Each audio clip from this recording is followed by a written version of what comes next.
दत्तात्रेयस्तोत्रम्।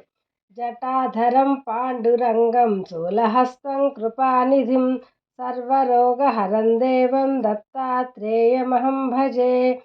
जगदुत्पत्तिकर्त्रे च स्थितिसंहारहेतवे भवपाशविमुक्ताय दत्तात्रेय नमोऽस्तु ते। जराजन्मविनाशाय देहशुद्धिकराय च दिगम्बरदयामूर्ते दत्तात्रेय नमोऽस्तु ते। कर्पूरकान्तिदेहाय ब्रह्ममूर्तिधराय च वेदशास्त्रपरिज्ञाय दत्तात्रेय नमोऽस्तु ते।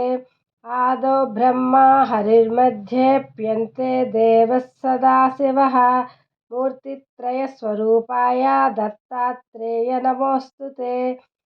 दिगम्बराय दिव्याय दिव्यरूपधराय च नदोदितपरब्रह्म दत्तात्रेय नमोऽस्तु ते। अवधूतसदानन्द परब्रह्मस्वरूपिणे विदेहदेहरूपाय दत्तात्रेय नमोऽस्तु ते। सत्यरूपसदाचार सत्यधर्मपरायण सत्याश्रयपरोक्षाय दत्तात्रेय नमोऽस्तु ते। शूलहस्तगदापाणे वनमालासुकन्धर यज्ञसूत्रधर ब्रह्मन् दत्तात्रेय नमोऽस्तु ते। दत्तविद्याय लक्ष्मीश दत्तस्यात्यस्वरूपिणे गुणनिर्गुणरूपाय दत्तात्रेय नमोऽस्तु ते।